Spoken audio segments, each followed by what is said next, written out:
Good morning, everyone, and welcome you all to today's HR committee meeting. And as I learned, there are no apologies for us. I haven't had any apologies, Chair. Okay. Declaration of interest? Anyone? Anything to declare? No. Can we confirm the minutes of the meeting held on the 2nd July 2021 as a correct record? Okay. Yeah, thank you, Chair. It was just on item 6 on members' minutes in terms of workforce plan, and it's for page 6, and it was talked about resolve that a report be presented to the next committee to assess the outcome of the review of the on-call pay and contracts. Obviously, I wasn't here last time, and we might be able to resolve this.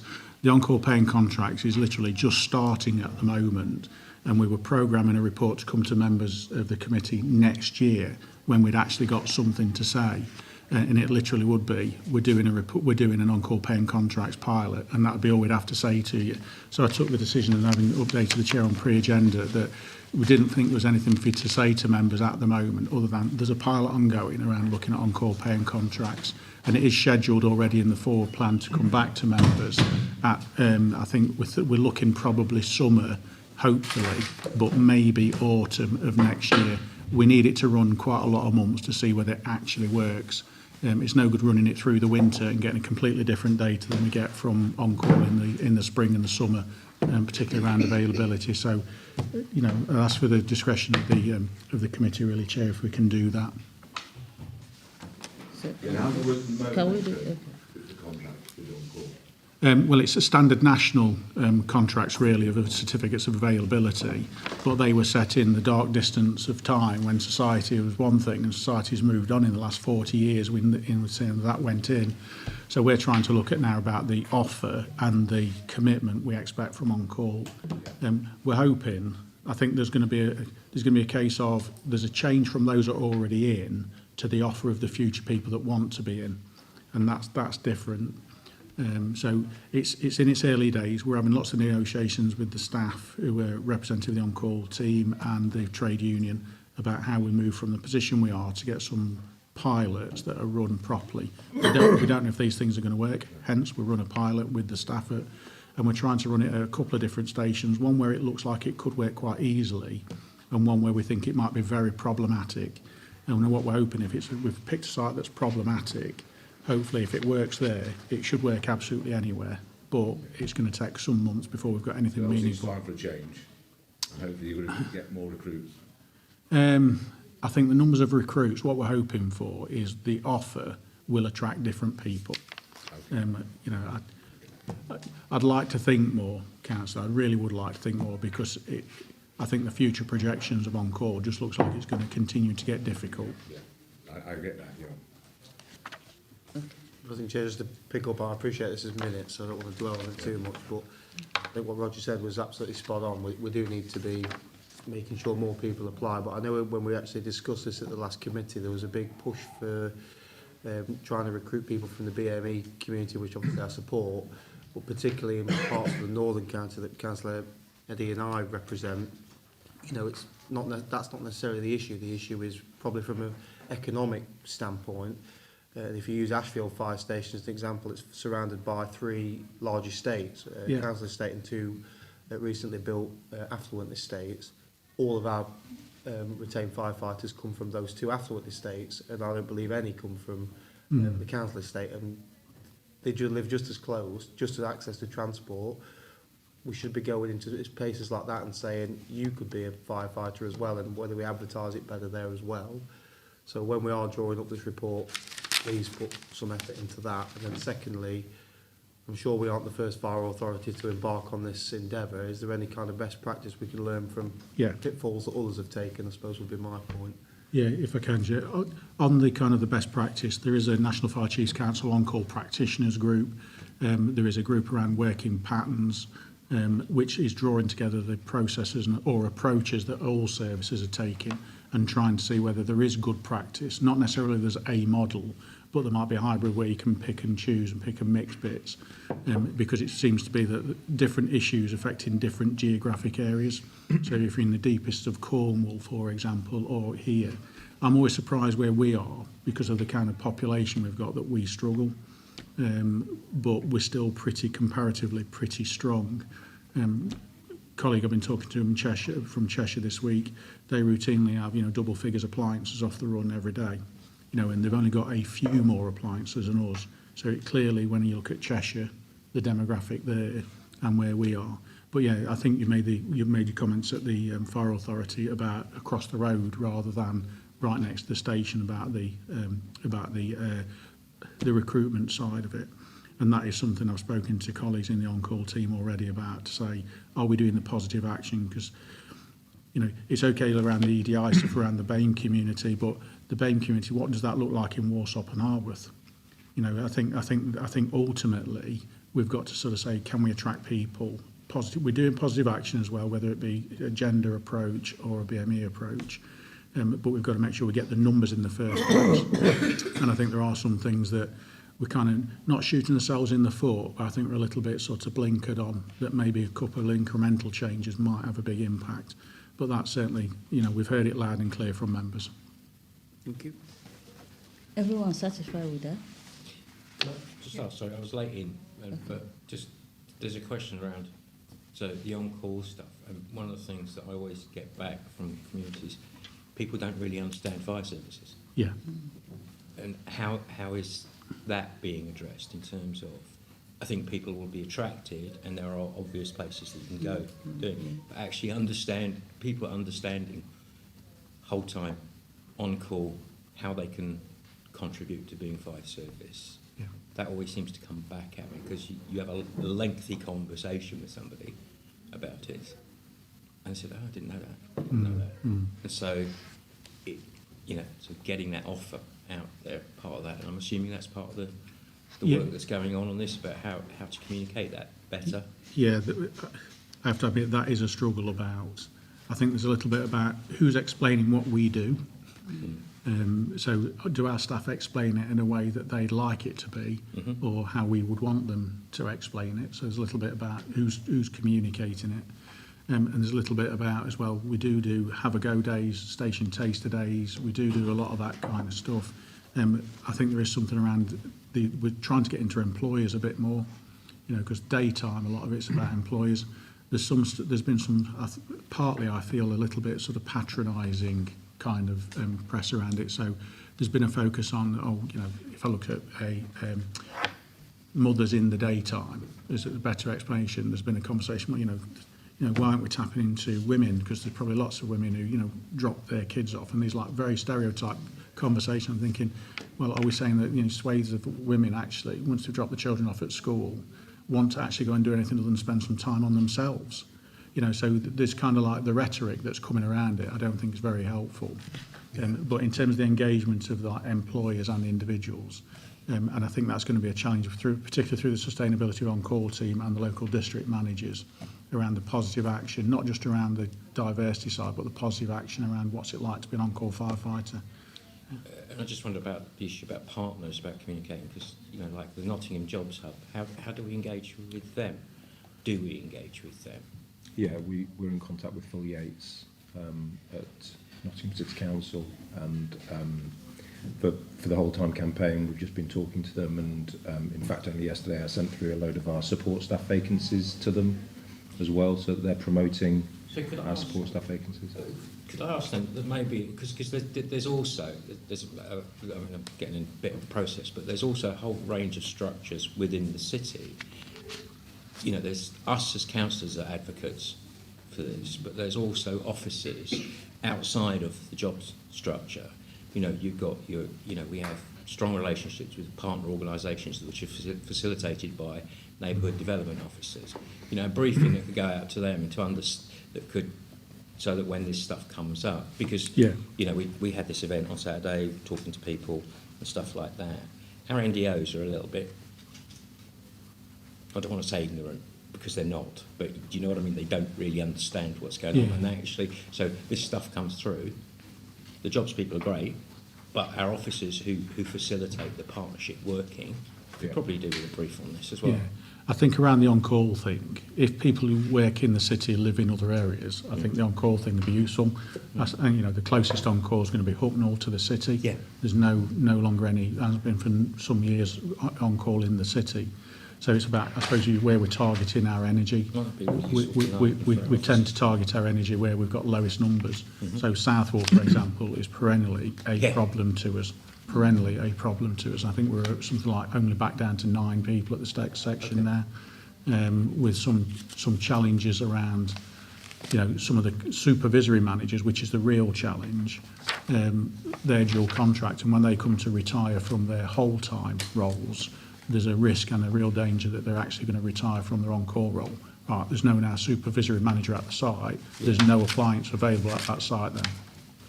And that's kind of it. So there's a real challenge about how we do on call and sustain it in the future. And I think it's going to have to be we're going to have to look at ourselves in terms of structurally where we put our resources.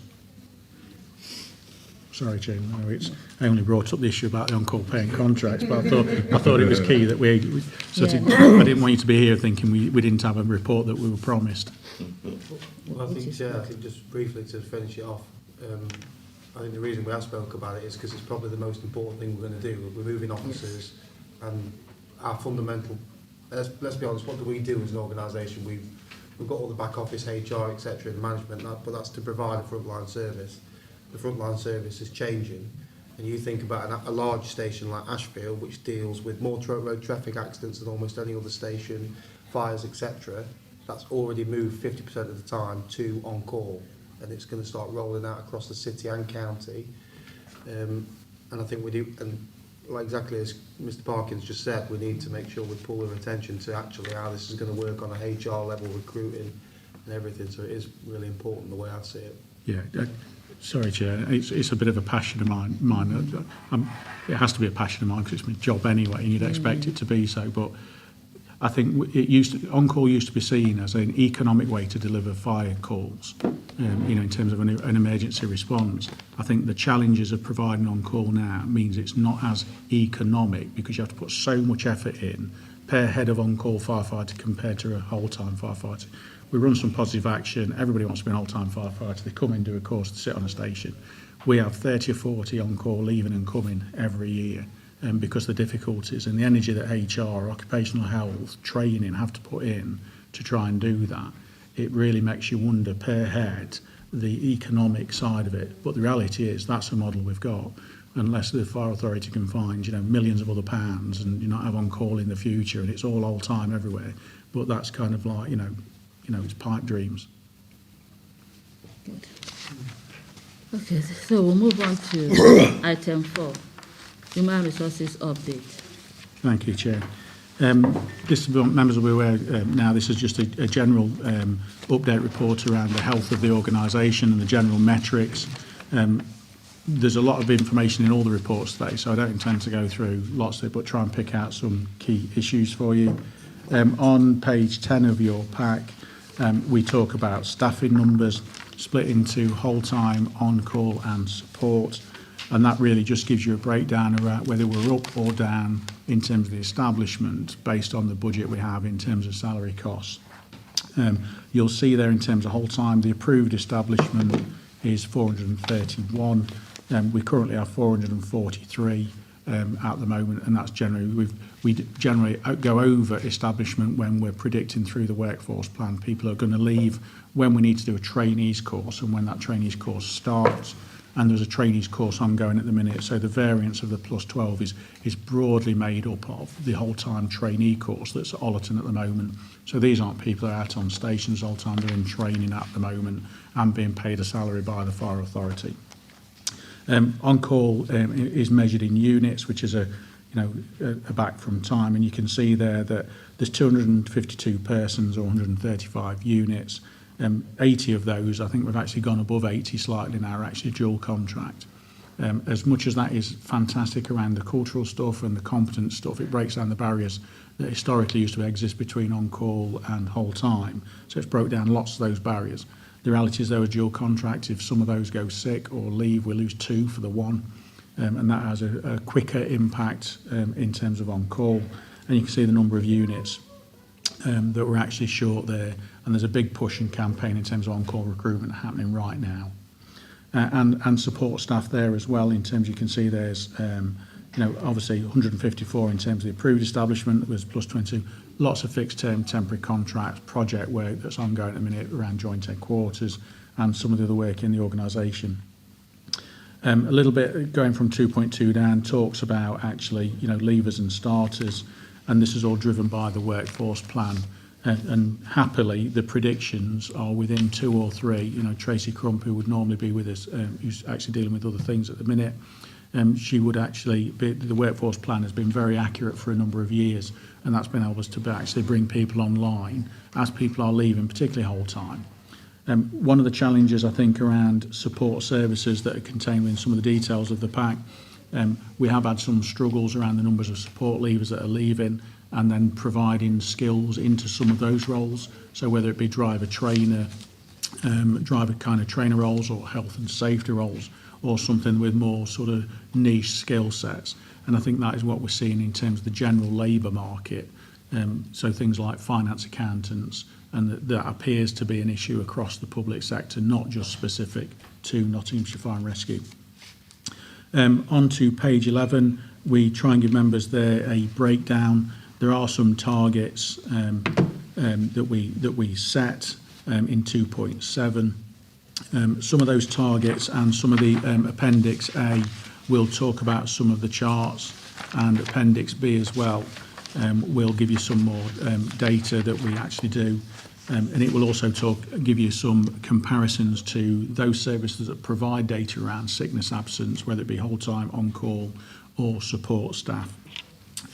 We have in the quarters, in terms of the reporting period, gone above the national averages, and that's probably not, it doesn't look significant in numbers, but it's quite significant for us in terms of our past performance over a period of time. And you'll see if you look at Appendix C, page 17, you'll begin to see some breakdowns of the reasons that are driving that. So again, musculoskeletal in terms of like our active workforce in terms of operational staff, and mental health. And I think that is representative of where we are as a nation at the minute around COVID, mental health. And we're also seeing some absences now driven by post-operative care. So people that were trying to get operations previously, who have not been able to get those operations, they're now getting caught forward. So we think there's a combination of things in there, but we do need to keep a close eye on it, because I don't want to know if that's going to be a longer term problem. Councillor? Okay.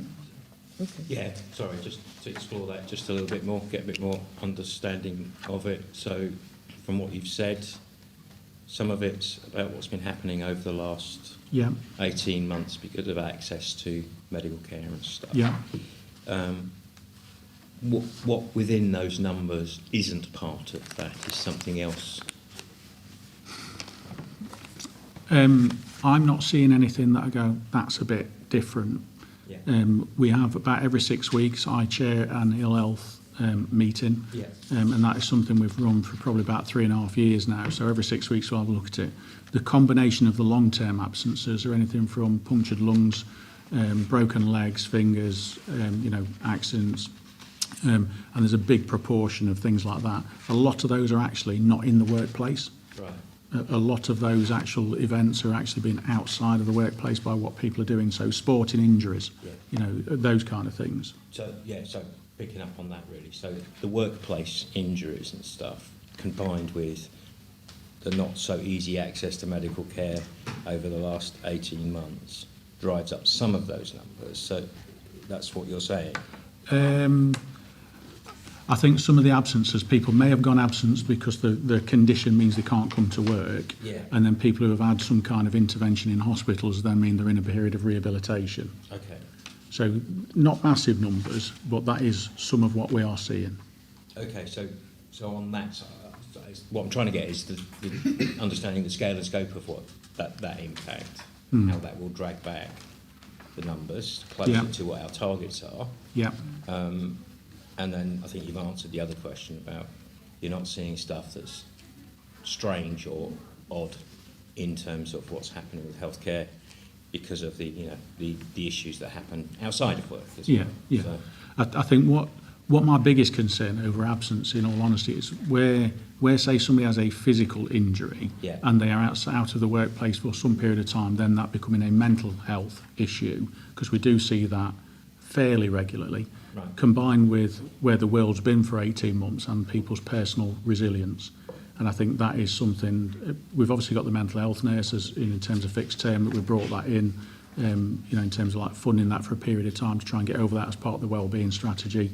I think in terms of the fitness and occupational health, the coordination with HR and the managers around rehabilitation and return to the workplace, I think some cases we are seeing are taking longer to get people back to the workplace. It's a bit complicated. It's the first time, I think, in my memory for a long time we've been above the national averages. We're normally kind of in the bottom sort of quartile, really. You know, moving to half, maybe. But as I say, I think the next 2 quarters, particularly through winter, you know, the winter cold, but we've got good provision in place. You know, generally staff are well engaged with us. They know what support's there as well. And hopefully that will see an improvement as we come out of the winter and see what the reporting looks like to yourselves as members. It's not monitoring, doesn't it? It's not monitoring. Yeah. Sure it isn't any worse than what it is at the moment, really. Yeah, I think some of the comments that we do get back, and these are only a few that I get to hear about, is that the ability for people to see their GP. So that is an issue that we do, or some anecdotes I'm picking up in conversation with managers about the ability to see your GP, and does that turn into longer absence for us because they can't get interventions, and what gap can we fill between occupational health and the rehabilitation and fitness that we do with the team. Yeah, thank you, Chair. You know, these are outside of work injuries and that. How long does the authority wait for them to come back to work? Somebody, you know, big injury like broken leg and all that. Yeah, well, I guess really what we will end up doing is putting them through a return to work process. So that is a well-established process that a line manager will be responsible for. They'll liaise with the HR business partners around providing support around approach, policy and guidance, and they'll also link into our occupational health and fitness team. So there's that kind of triangle of support that I expect those 3 functions to come together closely around the individual. They'll obviously be guided by their own medical advice from either the GP, the hospital, consultants, whoever they see. And then when they are fit to come back to work, we will consider them in terms of modified duties. So my view is that we need to get people back in the work, forget whether they're actually doing their job or not, get them back in the workplace so they're travelling to work, but in a modified capacity. So you may have a firefighter that isn't doing on operational duties, but they might be doing safe and well visits with the prevention team and getting them back in the workplace.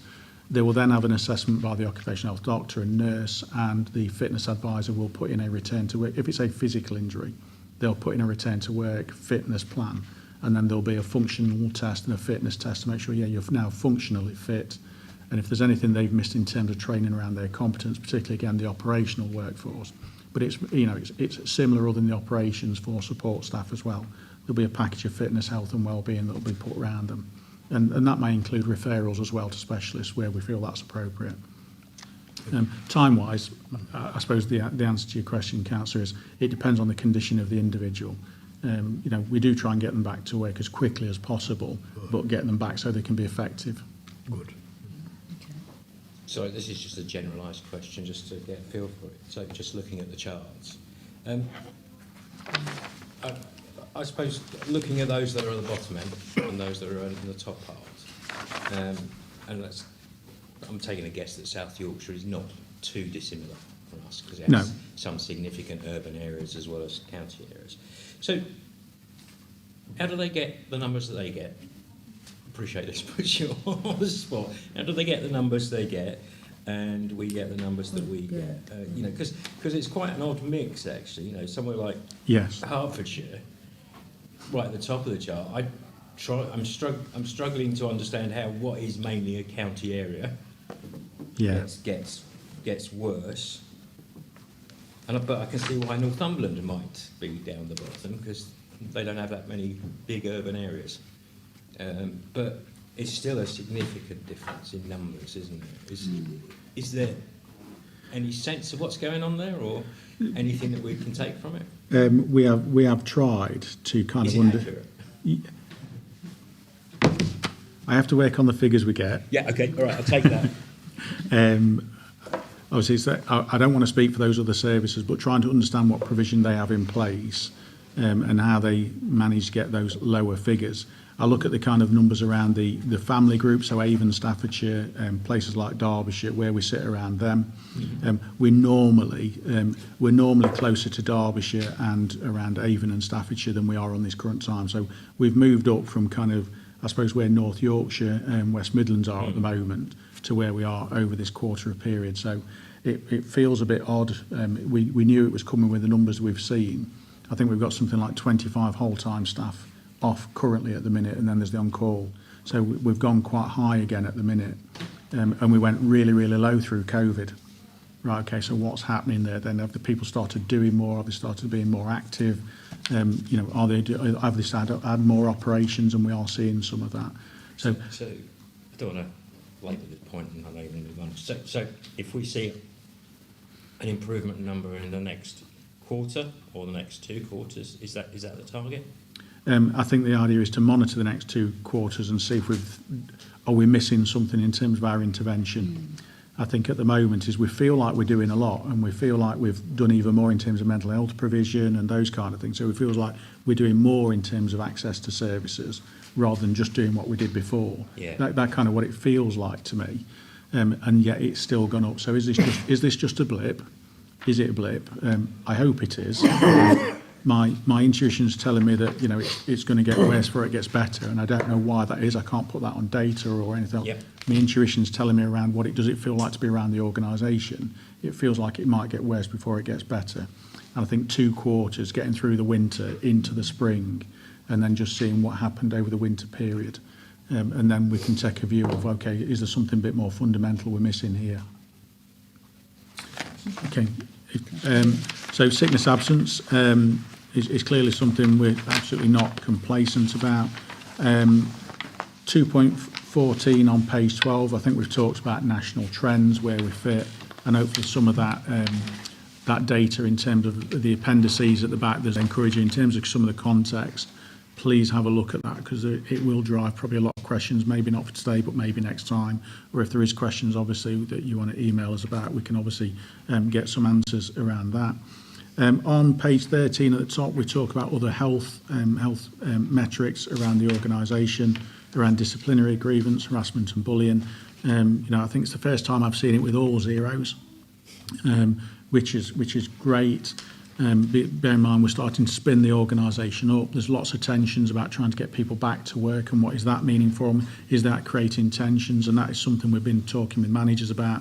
Talk to your staff about where they're at, particularly things like having one-to-ones, team meetings and those kind of things, whether that's virtually or otherwise.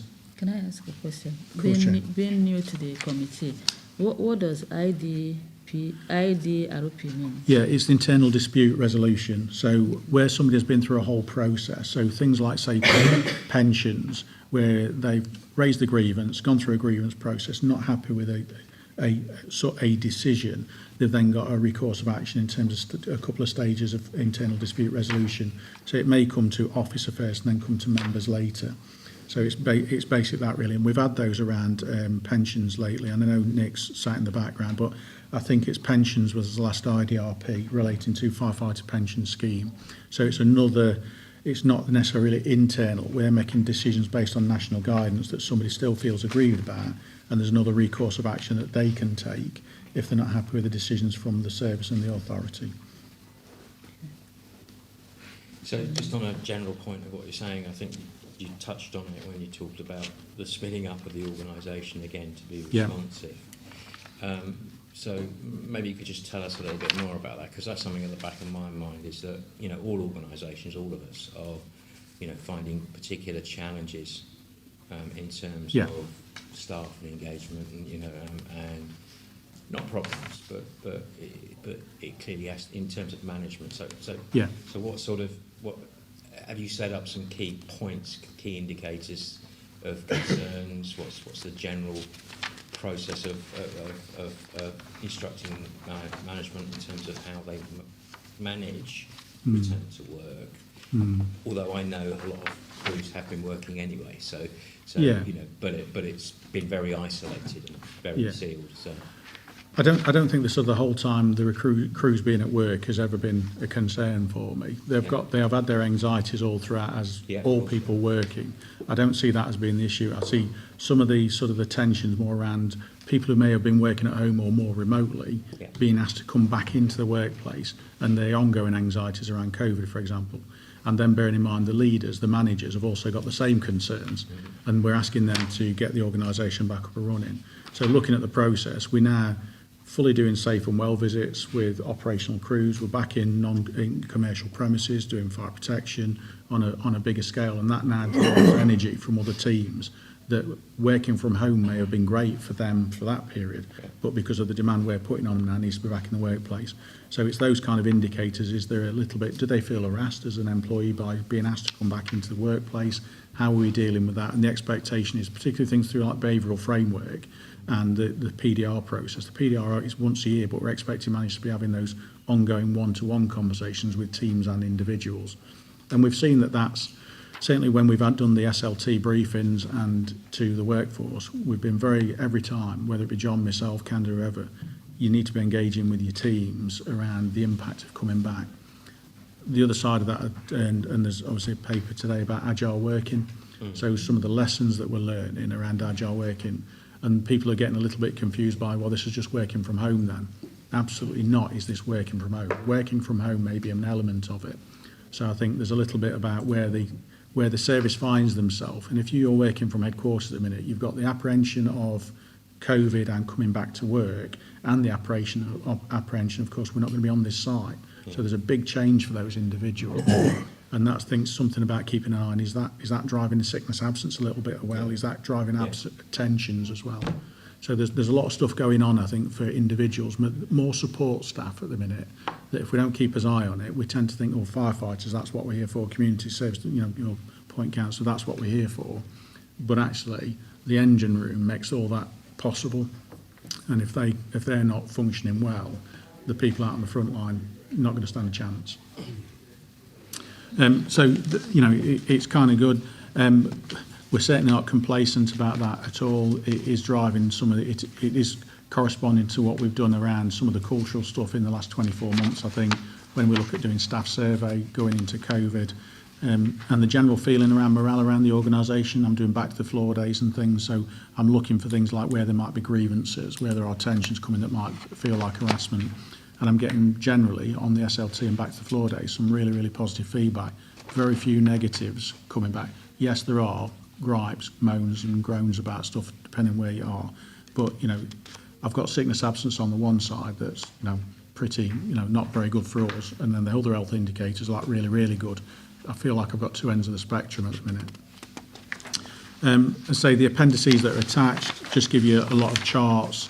And again, with these being available online, and if you do want any of these kind of charts in a different format that you can manipulate or use, then please ask.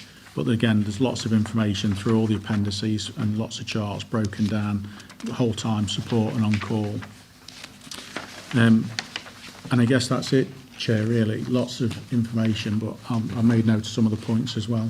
Okay. Any more questions? Just a quick one really, about mental health, and I see it's spread across the board really, and has it been made worse through COVID? Because obviously I'm quite new to this committee, so pre-COVID, what sort of were the figures in comparison to now? I'd say there's been an increase, but a lot of those reasons quite mixed, and a lot of those reasons aren't necessarily relevant or relating to the workplace. A lot of those are very specific to the individual where they are in their lives. But I think as well, some of the conversations are, yes, COVID has exacerbated that and brought it to the fore, without a shadow of a doubt. I think when you look back in reports over time, musculoskeletal and mental health have been our long-standing top two issues. Long-standing. They sometimes mix over depending, like if you're in support. So whole time I would expect more musculoskeletal to be in the top. Support services is probably more mental health, because obviously their roles are less active every day. But yeah, I think it's. I think I'd be naive to say no. COVID's not going to help that. Any more questions? Thank you, Chair. Yes, Craig. It's on page 24, the workforce profile. Page, I mean, I see the female, you know, quite high numbers. page what? Yeah, that. Are you're looking at the next No, agenda we are item, still Chair? on. No, we're still on at What? 4. Oh, you're on the No, 4? yeah. Sorry. So No, when it's we not. get Going there, you ahead. can. Yeah. Sorry. Okay. So having any more questions? Okay. So having gone through the chart and the appendices, are we happy to note the content of the report? Yeah. Yeah. Yeah. Happy. Agreed, yeah. So we move to item 5. Thank you, Chair. This one's actually going to be Matt that's going to take us through. Obviously, Matt is lead for our EDI and other things. So, if that's okay, Matt. Yeah. Over to you. Sure. So this is the regular report that we bring to HR committee, and this is for the period of 1st of April to the 30th of September. We did used to do this in calendar years, but we've switched that to go in line with the rest of the reports that you generally see. So I suppose the first table that you've got here, we've translated that into easier to read charts because it's a bit busy, this one. So we've kind of converted this across. So you've got female firefighters, BAME groups, people who identify as being lesbian, gay or bisexual, and those who are declaring a disability in the organisation. And so those are the key indicators in terms of diversity. As you can see, generally there is a gradual increase across these indicators, and as you can see within these 4 tables, there's a good increase, but I would point to the one in the top right-hand corner of those people who are identifying as being lesbian, gay or bisexual. The increase has been huge over the last few months. This is mainly due to whole-time recruitment and people coming into the organisation rather than existing staff identifying and declaring to us. But I just wanted to point that out to you because that's actually been rumbling along at a kind of 1.4, 1.5% since we've been monitoring. So that's really good, demonstrating that actually people are seeing us as an employer of choice. The work that we do around International Day Against Homophobia, the work that we do to promote us as an employer of choice within LGBT communities is hopefully, and it looks like it's paying off. So that's really, really positive to see. I noticed there was a hand up. Do you want Councillor to? Khan. Oh, right. Thank you very much. Question, sorry. Thanks, Chair. Yeah, I'm looking at, this workforce profile female, as you explained, but Yeah. Black, Asian and minority ethnic, BAME, what you Yeah. call it. Yeah. I mean, looking at the chart, they are quite low Yeah. as a percentage, 3.36 in 18, and then right Yeah. up to the 21 Yeah. is 5.17. Yes. And it's quite low, compared to the female firefighters. What's that reason? How long have you got? I suppose traditionally the organisation has found it difficult to attract people from Black and Asian and minority ethnic backgrounds. I think attraction rates among South Asian communities in Nottingham and Nottinghamshire has been difficult, and I think nationally that is generally a trend as well. I think the work that we're doing in terms of community engagement, and that's kind of covered a little bit in the paper. If you see at 2.17, I've mentioned here about the engagement of the community engagement manager, which I think is a really positive step for the organisation, and this is focused on engagement with BAME communities in Nottingham and Nottinghamshire. And this isn't just about employment, and because what we tend to do is we will be recruiting and then we'll say, right, we need to go and talk to people, and that kind of and then that drops off. And that's something that we're aware of, and we don't like to do that, but that's how we've worked in the past. The idea of this is to try and improve that engagement to make it more consistent across the board.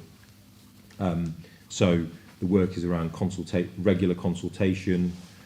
We've just set up a BAME community advisory group, so we've got an external group of people who are advising us more on issues relating to BAME communities. But also around the engagement with our Safe and Well. Toby, you were talking earlier about knowledge of the Fire and Rescue Service. We want to try and improve the engagement with Safe and Well visits in the city and county with BAME communities, because we're aware that engagement is lower. So yes, I agree with you. I would say that it is going up, albeit slowly, but we need roles like Ginninder's to help us to pump prime some of that work and improve relationships, build that trust, so that people think, actually, Fire and Rescue Services for me, and that's what we're going to be doing over the next 12 months. Yeah, if I could answer as well, we're looking at increasing the numbers in terms of like a recruitment thing, and it always feels in the fire service like it's a boom and bust, the feast and famine kind of thing. We're going to recruitment, we'll do loads of it. We don't need to recruit when we don't do any. My push over the last 3 years has been that we need to integrate a lot of the inclusion stuff in everything we do to make it intrinsic. So for fire protection officers going into commercial premises, they need to have this in mind. And we're talking to staff on stations around positive action, so taking the opportunity in everything they do. So if they go do a Safe and Well visit, is there a positive action opportunity? And I think we've got some way to make that first nature around that's just how we do it at the minute.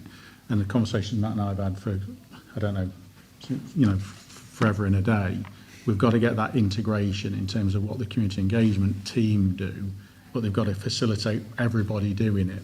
It's not about them doing it in communities, it's about all our teams doing it.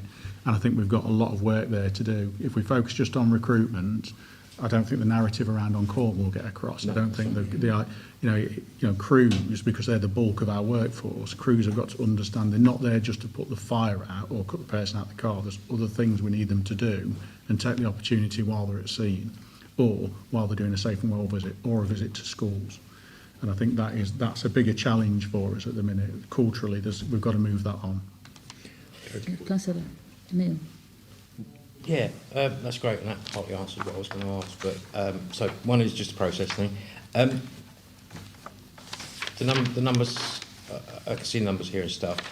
I would ask, if possible, and I'm reluctant to do this in most cases, but I think that because there is such a big difference, whether we can do a breakdown of numbers of city versus county, because the 11% across the county is a number that's not even remotely close to what the city breakdown is. No. So it would be helpful. I don't distinguish. I don't want to be clear. I'm not distinguishing about the service that we offer, but understanding the impact would be useful, because a driving factor for diversity, both in terms of Asian population, black population, huge majority reside within the city. And if we can't understand the numbers about how the recruitment's going on there, or engagement, and that leads me on to my next point, which is I'd be really interested in hearing the plan for the engagement strategy moving forward. I've been a strong advocate for engagement with mosques and temples and stuff. So it'd be great to have a discussion about that going forward, and I think that applies county-wide. So maybe if we could get that onto the agenda to look at it, a discussion around this.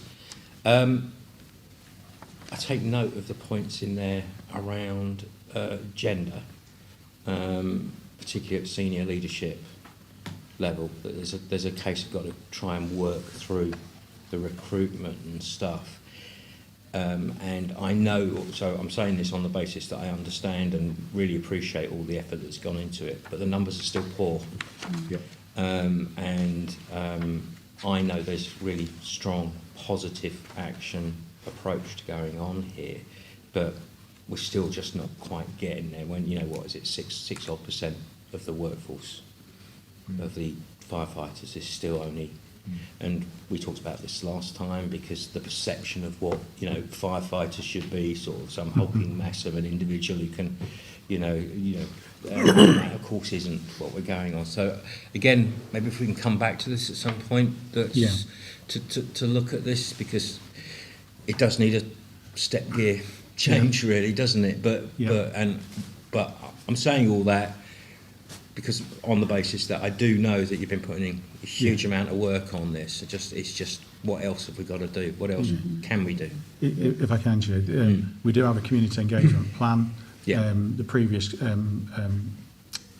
post holder developed that with us around the community engagement plan. That is something that the community engagement manager has got. That is something we've agreed and working on internally. We'll have a look at bringing that potential, to members, so we can have a look at the breakdown of things.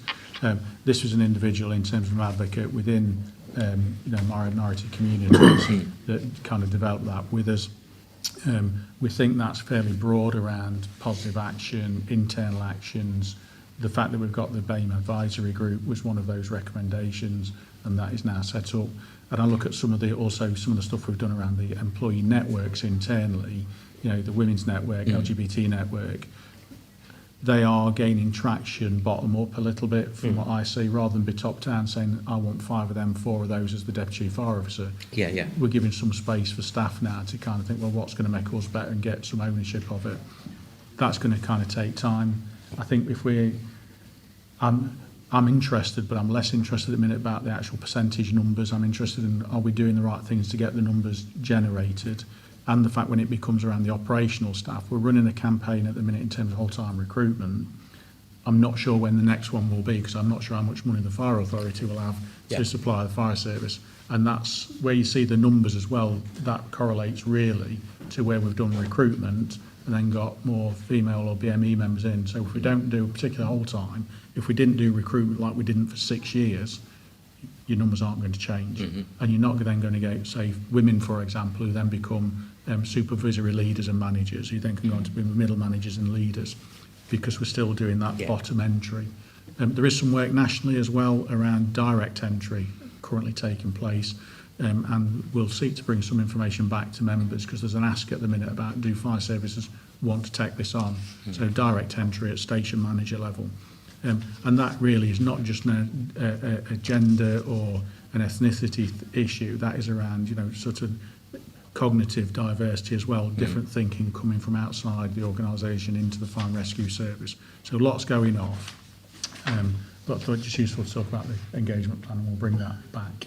Sorry. Okay. I want to add to what Councillor Neil said. From the table, the 4 groups. We have to, the percent, in as much as 2021, there is an increase in the four groups. But what more can be done, as Councillor Neil said, not just only on BEM, female, how about the other 2 down there, disabled and the LGTB? Because the percentage is still low. Percentages are still low. I suppose if I talk about the disability declaration rates, we work hard as an organisation with our existing staff on declaration, because I think some of this is about culture, because I think previously people have hidden impairments, whether that be a mental impairment or something like dyslexia or even a physical impairment. They would make sure they were trying to stay in work and not tell the organisation. I'm going back quite a long way now. So we've got that kind of historical thing that we've been trying to catch up with. The number for this, I think generally for support staff is quite good. So people who do jobs like mine, the declaration rate is around the 9% mark, which is in line broadly with the national average of about 10% for working age population in Britain. It is lower, obviously, because we have an operational workforce of people who have to be fit and strong to do a physical role. So what we do is we work with people in terms of dyslexia. We fund a dyslexia assessment if someone comes to us and says, I think I might be dyslexic. We train our managers in identifying and having those conversations as well, so that they actually are able to address that at a PDR process or in a one-to-one. We have funding for reasonable adjustments centrally, which is a budget that I hold, so that if someone does come to us and say, well, I need to fund this aid for this member of staff, then we can do that. So we do quite a lot internally, but it also we try to make sure that for externally, people who are applying to the organisation, they know that we've got provision and policy in place to accommodate people when they come into the organisation. So we are working to try and improve that. Good, because we need to do more on those two below, the LGTB and disabled. It's Yeah. still, the percentage is still very low. So we can take more measures to increase the number. Yeah. On LGBT, I'd say that our membership of Stonewall has, and that the advice that they've given us in the past has helped us to improve our approach, and actually having employees who are more engaged with this now, as Craig was just saying on the network side of things, I think has really improved, because actually those staff become our advocates. They help us when we're looking to recruit. They help us by going to Pride and talking to people about us as an organisation. So I think the fact, I know the numbers are small, but I think the fact that number has doubled, I don't think that's for no reason. I think that's because quite a lot of work has been done to improve the reputation of the organisation amongst those communities. Sorry, Okay, do you want to- I think the bit on that around what I've seen is that I think there's a growing confidence for people to be themselves in the workplace. I think the culture's evolving as well. Yeah. This isn't just about people who are coming into the organisation brand new. I think the workplace is getting to the place where people feel confident to be themselves. And I hope that is genuine. I get a sense that is in terms of my engagement with the LGBT network and the individuals that are in it as well. So I think there's some positives there. The numbers are, we'll still have to work on the numbers. There's no complacency, but I think direction of travel, particularly around that area, I've seen us move quite well in the last 2-3 years. Yeah, I can see from the table there. Councillor Jack. Yes, thank you, Chair. Well, actually, the figures, although low, they are increasing, so that is a positive sign to take from that. I just wonder how we compare nationally. Is this a national issue, or is it just a bit of a Nottinghamshire issue, or how do we compare with other authorities? I've not got the benchmarking details with me today, but we're broadly in line. I think for female firefighters, we're probably a little bit above average. But yeah, this is a national. So basically it's all a national policy going forward to recruitment of these different. Yeah. Yeah. Chair, could I just, sorry, quickly come back on.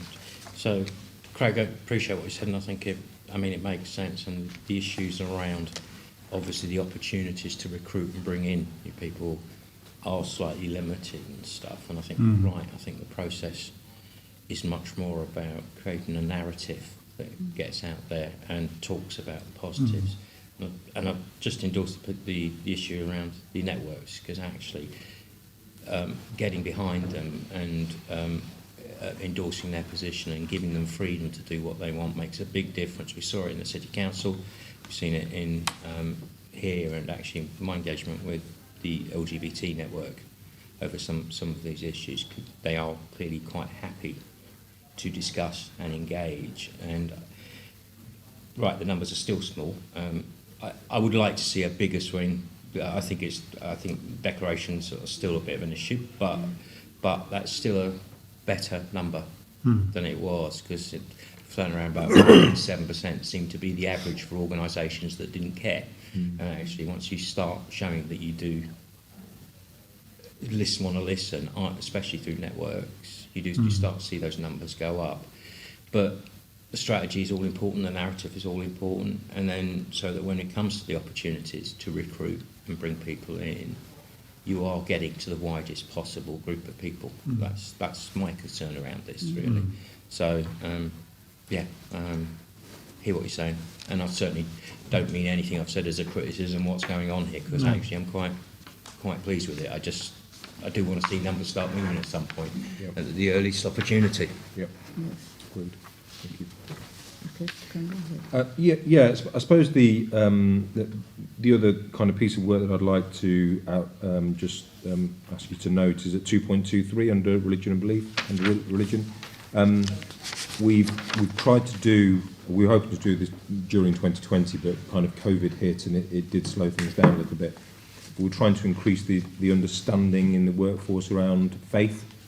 So we've put a couple of things in place to try and improve that understanding amongst staff. We're setting up podcasts, so we did one on Ramadan and Islam a few months ago.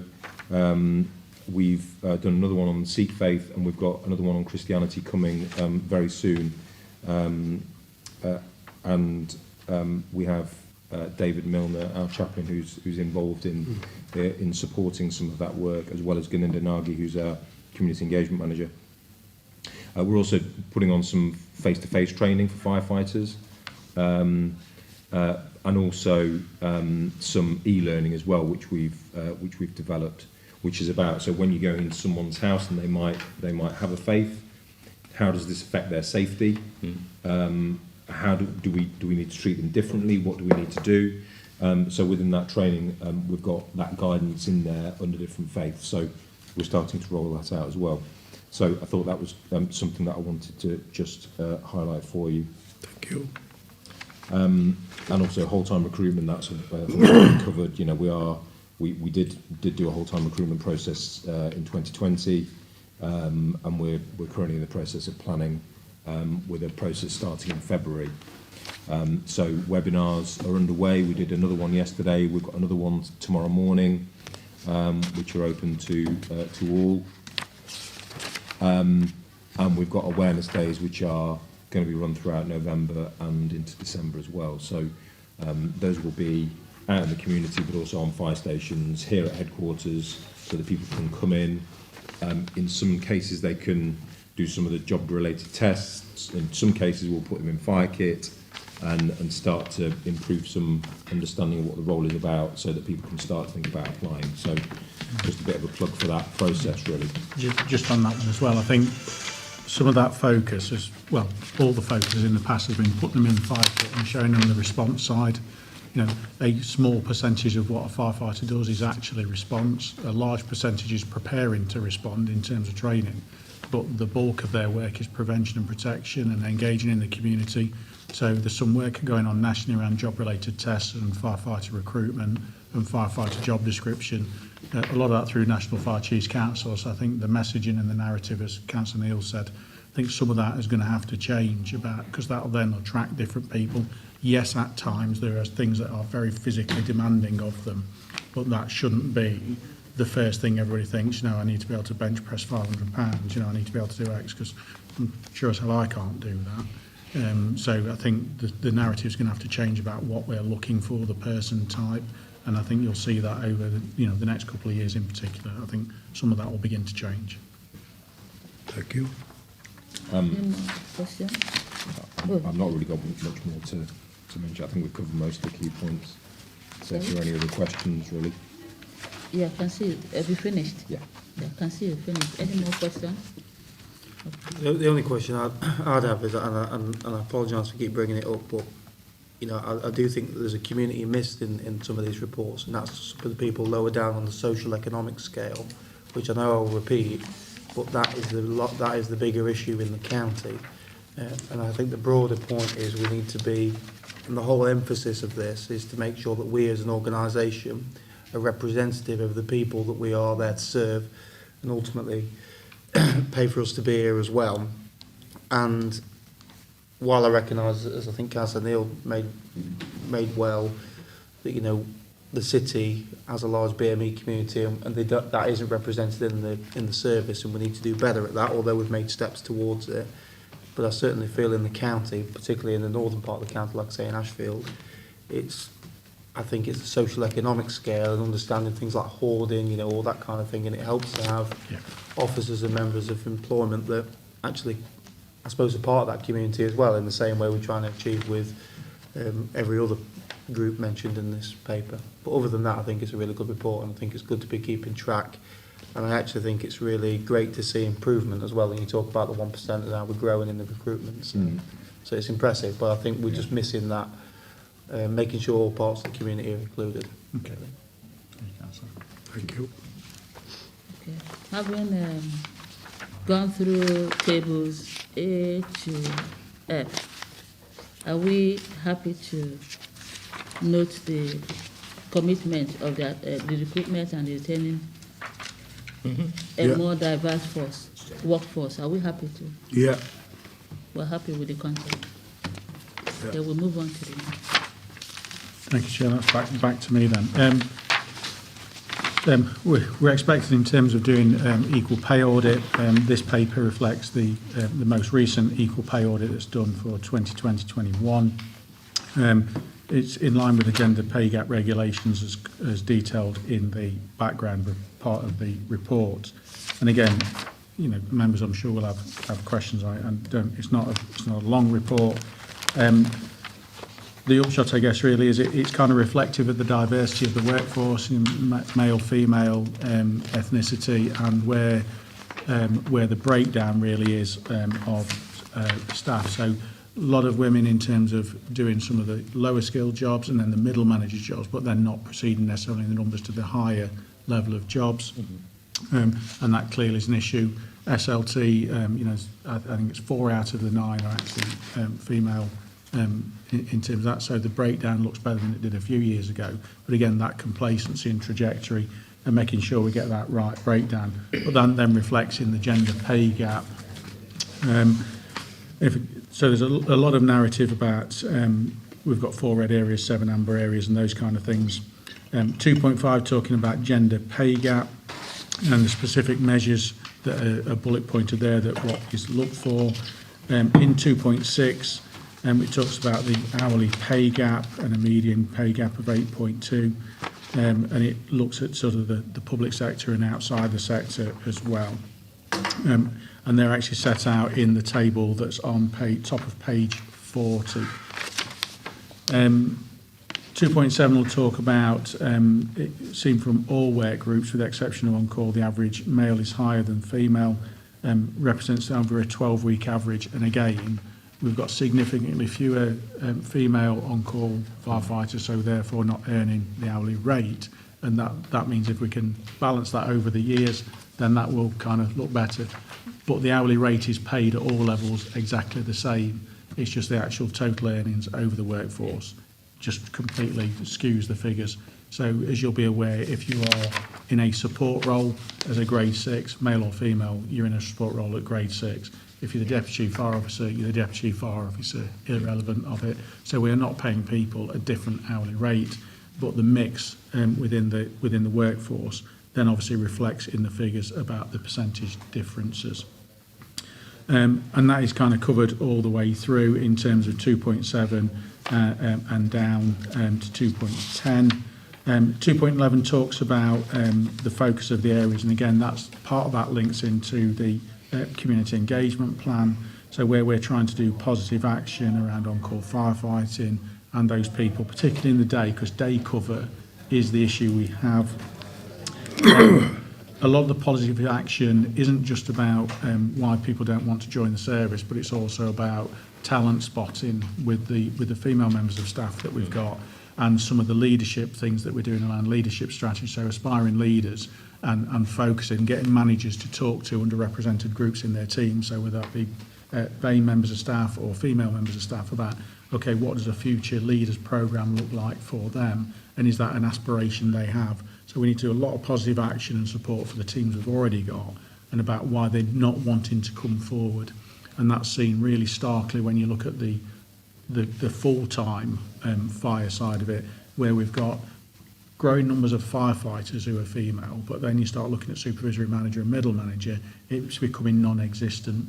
And that is, if we don't get the numbers in at the bottom, and therefore fewer and fewer and fewer want to progress as a career, that becomes very problematic and really obvious when we provide members with reports. Engaging with the direct entry I mentioned about earlier. There is 2 bands of direct entry, and this focuses purely on whole time really, and that is at station manager and area manager. And those aren't going to deliver outcomes really for at least 2 to 3 years because of the training programme, the recruitment to do it. Are we as a service going to do it in the first place? Can we afford to do it? And we're going to have those conversations, and hopefully we'll be able to bring something back to members in coming committees. And those identifying progressive senior more roles. And again, that's around a lot of this sort of processing side, the PDRs, the talent spotting, managers being tuned into some of this stuff as a strategic objective. We've got all the statements and all the strategies and all the joint commitments that members will be aware of, but we actually need people to do it. We can have all these kind of things sat on the shelf as statements, but we actually need all layers of the workforce to be doing it. And again, it goes on to some of the areas we're doing on the top of page 41 in terms of some of those barriers. And there's obviously some detail in there, but there may be questions from members, Chair. Councillor Khan. Yeah, thank you, Chair. Yes, Craig, I could see, I know it's an equal pay, but page 44, it says mean white pay, white British and white Irish, £17.55 per hour. And then there says BAME pays £16.50 per hour. What was that? I mean, We have more white staff in the organisation than BAME staff can, so that's kind of, that kind of reflects that, because obviously the earning potential, more white male people are in the organisation. Looking below, if you look at the median white pay, median BAME pay, they're both the same. Yeah. So in terms of, and that reflects, we don't pay a different hourly rate for the same job in terms of equal pay. But the reality is, if we can balance the diversity of the organisation, that gap will close. The ultimate aim, of course, is zero difference, zero variance. But there's a reality with the profile of the workforce we've got. That's meaning that's driving that mean pay. thank you. Okay, Councillor Neil. So, thank you for the report, and I get through it and stuff. And I can say this, I think, on the basis that I think you know where I stand on this. I have to question. I do often question the value of the equal pay report because of the way it's usually misinterpreted. Because I've had conversations with people before outside, and they're absolutely insistent that we pay people less if they're from the BAME community or if they're a woman. And of course, understanding the point, which is that's not how it's calculated. It's calculated on percentages within there, and that you don't pay people differently. And I think this report reasonably gets most of that across. But I think we've got to be careful about how we put these out there, and we have to link it back to the EDI work that's going on, which is those, making sure people understand those numbers change when we get better representation and larger representation, particularly around gender, because that's the biggest disparity. 50 odd-ish % of the population is female, and yet we only have just under 10% employed. So I just wanted to say that, because I do appreciate the work that goes into this. I just think it sometimes creates a rod for our own back, and we've got to be absolutely clear what the message is that we're saying is, which is this isn't about paying people differently, but it is about us having some imbalances in terms of recruitment within the organisation. Yeah. I suppose what I probably would say, if I look at these papers together, they're very complementary, I think, in terms of the work that's gone in by the HR team and Tracy in particular. If I read these together, they're very complementary, and you can see why one links to the other. I think I agree completely, Councillor, about being careful about what it says. I kind of just accept this as another pressure point for us to focus on what's important. So because we have to pay attention to the pay, it means it drives some more of the positive action side of it. So I just kind of look at it as another element of transparency and pressure that we have to pay attention to, and keeps us sharp about what we're looking at. But yeah, I mean, if we didn't have to, it's one less report, but would that mean that then we wouldn't quite focus quite so much on it? You know, I feel like it's one of those, that because it's being measured, we're actually managing it and doing something. No, I'm okay about that. I suppose what I'm saying is the obvious link back to EDI, Yeah. recruitment strategy, positive action. You're right. So I get that what so they you're understand that this is just a statement that supports the need to do certain things, both legally but also morally. But as a standalone report, it can be problematic Yes. because if people don't understand the background to it, they make assumptions which are not true. Yes. And I agree with that. Actually. Yeah, I agree with that. It reads They that, explain although it, there's yeah, reasons very well. behind it. If somebody looked at that, they think Yes. there's the Yes. discrepancy between the pay. Yeah. And I think it isn't in reality. It just does read bad and sends the wrong message. Yes. Yes. I've kind of made a note of Yeah. your point there, and whether there's something we can pay. We talked about narrative earlier. Yes. Whether there's something we can put in the context that kind of sort of like tease that up a little bit more. We do tend to write very matter of fact and get to the point about the data, and Yeah. and then the data's open for And of course, interpretation. it's a public document. It's out there Yeah. now, but Yeah. we have to be clear about. I'm Yeah. not saying we don't make it available. It's Yeah. it's that when people ask questions, the full context Yeah. is available. I had an interview conversation. Her name leaves me now. It was following Fire Authority, where some of the pay review stuff came up, and we were talking about these very issues, and we got published. And it was quite a balanced report, to be fair, on where we were with some of the drivers around the imbalance of. The conversation was less about the pay and more about the imbalance of the diversity of the organisation, Yeah. which is probably the point we wanted to make. Yeah, yeah. Any more questions? Sorry, just a quick one, and it's about reviewing any barriers for women. So I have just come back off maternity leave, so I've got a 2-year-old, and I think as someone who has come back to work, and if someone said to me now, do you want to go for a more senior position? I, as someone who's just come back, would probably be like, actually, no, not at the moment. So is there anything for like women coming back from maternity leave with small children that you can maybe encourage them more? Because I sometimes think that with more senior positions comes probably more responsibility and probably less flexibility, is the way I sort of see it. Whereas maybe there's something we can do to encourage people who come back from maternity to maybe take the next step. Do you know what I mean? I don't know what sort of percentage do come back from maternity and then move on. Generally, thankfully, people come back. You know, because the amount of energy we put in, particularly the operational side, and I think the flexible working arrangements that people can apply for, you know, whether it be the support side, you know, and I think coming on to the next report about agile working, I think that's another way of being able to. There's a little bit, when I talk about that, people think about agile working as about the childcare issue, and we're being very careful to say to people, you know, this isn't about providing free childcare because we expect you to do your job. You know, you're being paid on the organisation. So in terms of flexible working arrangements, people can do that. It seems to be lesser of an issue in the whole-time workforce around flexible working. So they've tended to stick to more rigid 12-hour shifts, 2 days, 2 nights. But we are beginning to see, I have to say, we are beginning to see different requests coming in now around flexible working in the whole time.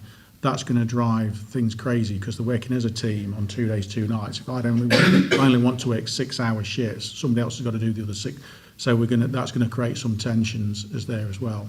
But all the stuff we've got around new and expectant mothers, you know, all that kind of works in place, and the maternity provision that we have in terms of maternity leave and those kind of things. So I think we are.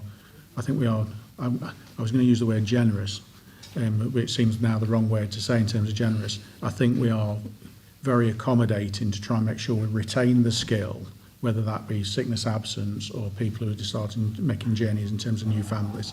So I think the provision's pretty good, but it is definitely a challenge because as you step into those more senior roles, I guess, having been a man going through that, there's a sacrifice for anybody going through it, never mind if you're the one that's now is the mother. You know, I think about my own sort of family journey, but that is definitely something that is in our minds, and I think the women's network and some of the other network stuff and some of the stuff we were doing around the EDI, hopefully we've encompassed that as well. I hope we have. But again, I'll make another note of that, Councillor.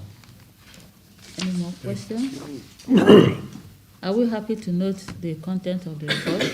Yeah. Yep. So we'll move on to the next item, item 7. Sorry, that's me again, Chair. You have to. I guess really the reason we brought this here in terms of like it's a policy change. I certainly don't expect members to go to the policy, but to assure you that we have got a policy, and this is the policy we're seeking to apply, and we're seeking your support in terms of the approach we want to do in agile working. There's two catalysts really, aspects that have driven us to bring this report. One is the move to joint headquarters, and the other is the learning from COVID. We were able to move from full office working to, remote working, pretty much seamlessly and overnight. It was bumpier for some people than others. And I think what we've learnt is there is an element of people can be productive and active and engaged. They don't all need to be as a team of 8 sat in one office all of the time. So we're trying to do that, and obviously going to joint headquarters, we've not got the same space as we're going to have here. We're going to have to sort of work with another partner as well, occupying co-located space. We do have space for everybody in terms of the establishment, and there are some myths and rumours around that, and we're trying to deal with that in terms of staff engagement through the engagement network we've got with our police colleagues as well. There'll be a formal process in terms of people being able to apply for agile working. And again, I must emphasise, and this is something really that we're trying to get at staff, this isn't about applications for home working. We already have a flexible working arrangements where people can apply for and managers must reasonably consider. And that could be varying hours. This is about if you work 5 days a week, where can I work from? So I can work 2 days from home, I've got that autonomy. This is actually broadening out that autonomy to managers. The key thing as well is about the agile working, it can be removed, and we're thinking about, performance of teams and individuals. There's got to be flexibility for us, and first and foremost, to be able to deliver the service. Yes, we want to be flexible to the individual, but they need to understand we employ them to deliver a public service, and we need to have that autonomy as well to actually sort of say, I need you in tomorrow. And these are the sorts of things about, well, I'm looking after my family this week. No, you're at work this week, and we need you to come in for a meeting tomorrow. Well, who's going to look after my kids? Well, that shouldn't have been a consideration. So we're having those conversations. That seems to be the subject that's popping up most at the moment in terms of the anecdotes. But this really is to reflect the learning from COVID and what we've done, and the move to joint headquarters in all essence. And we're really seeking for members just to provide that support for us. Absolutely. Yeah, this looks fine to me. I don't really have any particular questions about the implementation or process of this. It seems well set out. My only question is in terms of discussions with unions around this. Yeah. Just maybe you could just tell us a little bit about that. Yeah, we have the uniformed and non-uniformed panels, which is the formal process where we present things, whether it be policies for consultation, and that's the kind of process for this as well. They've been engaged throughout. I've not heard anything in terms of negative, let's not do this. All I've heard particularly from Unison as the main spokesperson for support staff and Fire Brigade Union, there was a comment that came back from the uniform side of the service that it appeared just to be for support staff, but there are uniform staff in day duty roles that want that agile working. Okay. So we've now included where it is be uniformed, because of course if you're on fire station, well, you can't work from home, can you? Because I kind of need you at the fire station. I know in terms of on-call that's different, but people who work for us full-time. So we've made some adjustments on the feedback we've had, and the union's aware of it and supportive of it. And on this paper, they've not.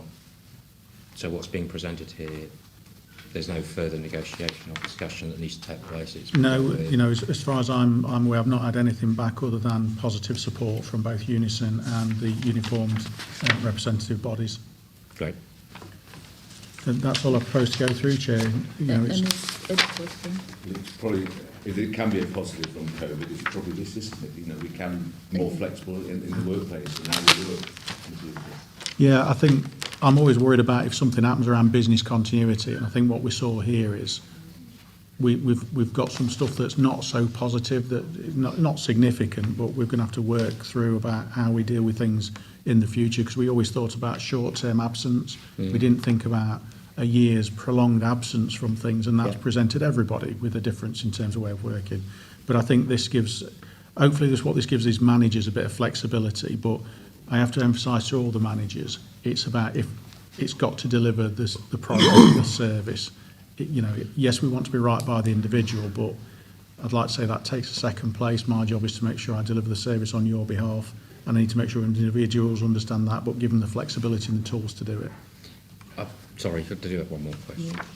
Just given what you've said, and actually I can't remember whether I clocked it or not.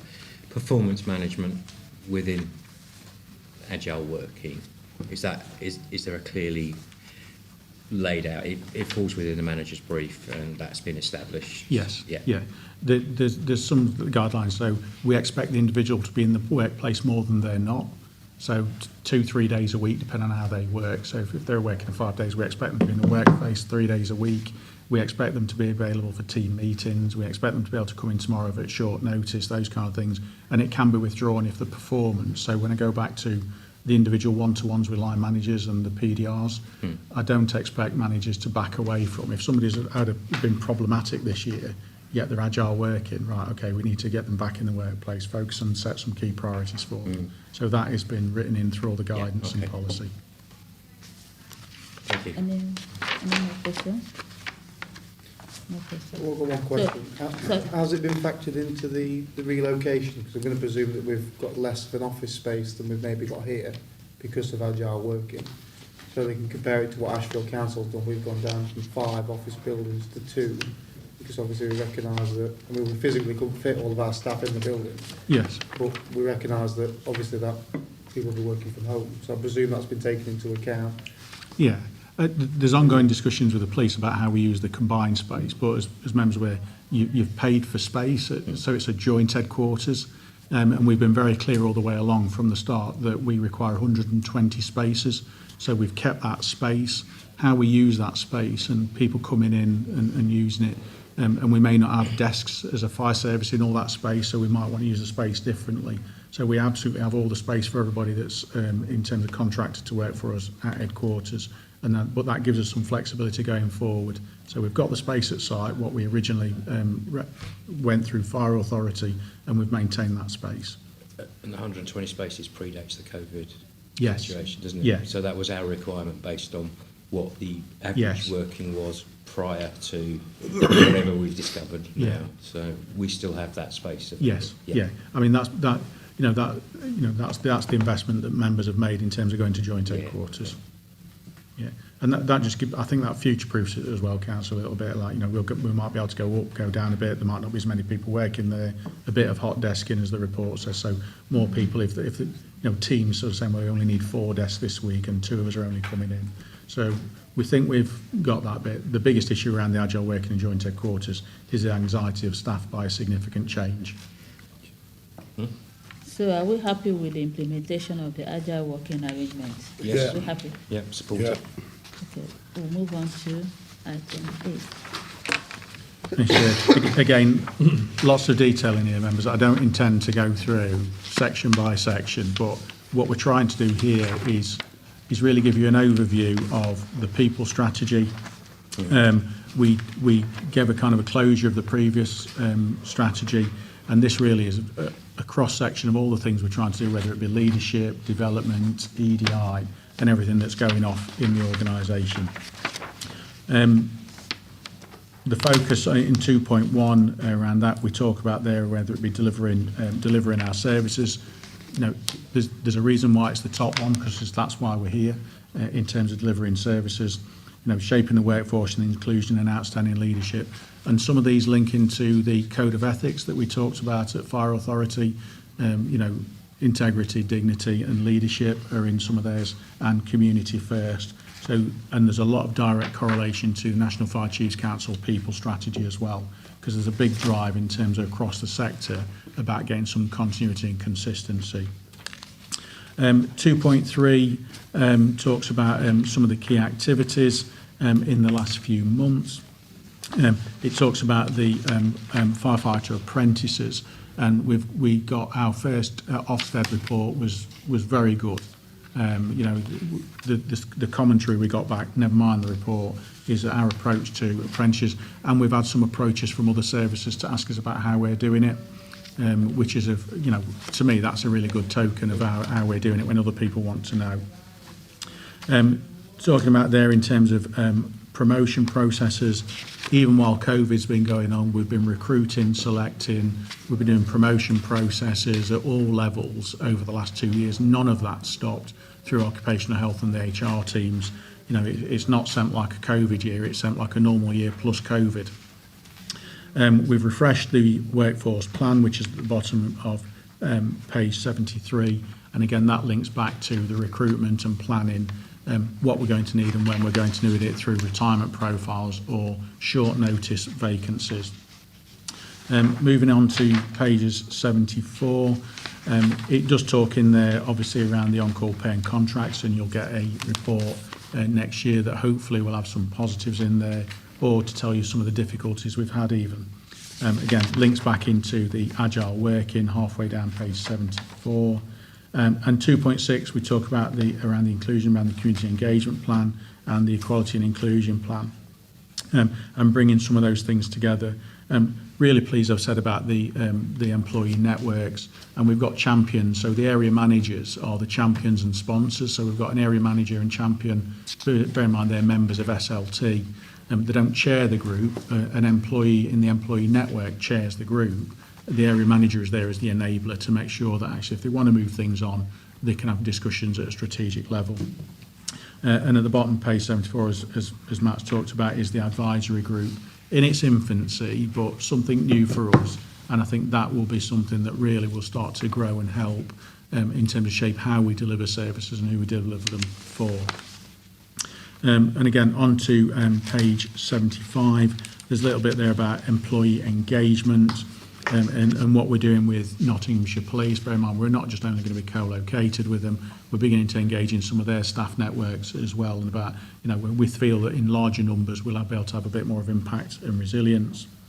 And we're talking about well-being there as well. You know, I'm super proud over the last 2 years about what we've still been able to do around mental health and physical well-being. Some of the things that we've done around through the fitness team about, I don't know how many webinars we've done about fitness, and, you know, from yoga to Pilates to mindfulness, to, you know, to small exercises that people can do in the home and the gardens. You know, I'd stand us against anybody, and, you know, if people want to come and have a talk about how much more they did than us, then great, we can learn from that as well. And obviously a reflection in there about strength and conditioning. We're doing a project that is seen as being kind of national good practice around strength and conditioning. A lot of this is around, was generated really around gender and strength and conditioning. So as women age as operational firefighters, about maintaining that ability. And then it's broadening out really to make sure we target about what roles need around strength and conditioning. And again, through the Services Fitness Advisor, working with National Fire Chiefs Council, FireFit. So we're on the national stage on some of this stuff.